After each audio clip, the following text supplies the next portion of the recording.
Bakit nga ba maraming mga mahiyayamang tao ang nag-i-invest sa real estate? Number 1, pagtaas ng halaga ng ari-arian.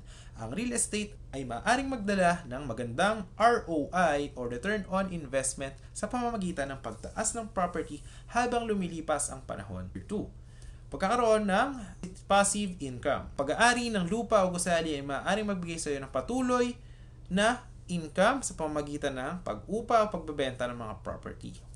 Number 3, diversification ng investment portfolio. Ang pag-i-invest sa real estate ay nagbibigay ng diversification sa kanilang investment portfolio na tumutulong sa kanila upang maprotektahan ang kanilang yaman sa pagbabago ng economy or ng market.